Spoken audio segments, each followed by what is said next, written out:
Welcome to the first installment of Ghetto Ways to Make Your House Awesome. Hello, people of the internet. I'm Andy Crete, and I just drank a few beers and then had what I consider to be the best idea ever. I present, without further ado, the Levitating MacGyver'ed iPad viewing mount. As you can see, I can lay here comfortably on my bed. The levitating pad, as I suppose it should, levitates above me, so I can comfortably, without straining my neck or awkwardly trying to position anything, set up my iPad, whether it be to, stream Netflix or to web chat, as actually I just realized would be a pretty sweet idea. I've never really been that into cybersex, but I feel like now with this setup, I'm bound to get into it.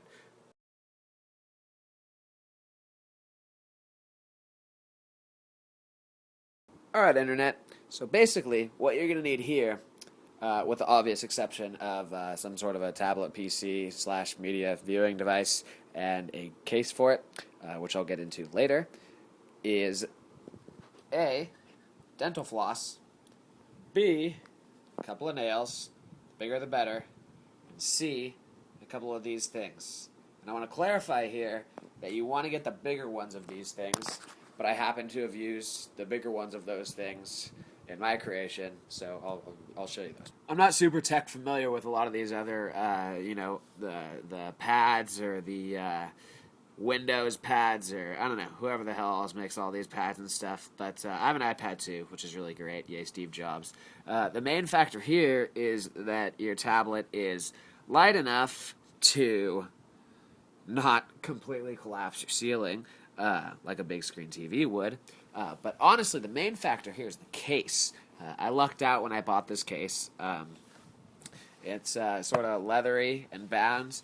The main thing here is the fact that you can set it up in sort of a propped up position, but then it allows you to, with the locking device here, which is actually just a little leather strap here, you can slide it in here, and it's really, really secure when you do that. So then, when you choose to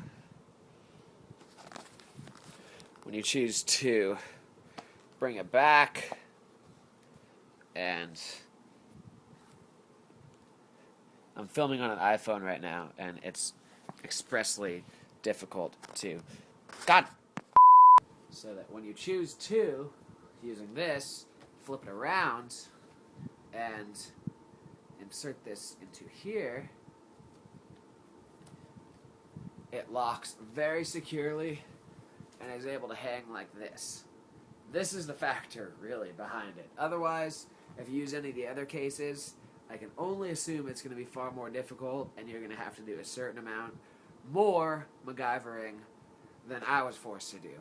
But hopefully, just the idea behind this, if you have a different case and you're not interested in buying a case similar to this, hopefully you will be interested in MacGyvering to a further extent. As I said, dental floss is one of the most resilient substances known to man.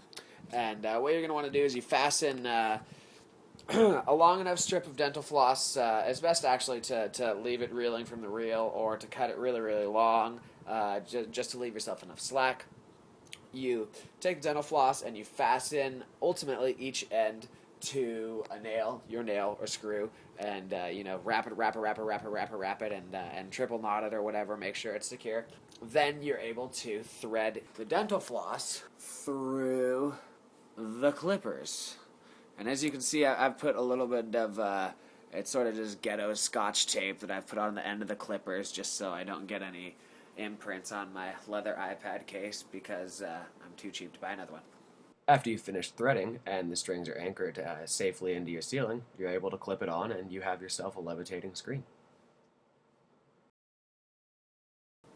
So, I'm about to kick back and extremely comfortably watch my levitating screen here. I'm going to bask in my own glory, but don't worry, there's plenty of glory to go around, so feel free to bask in some yourself.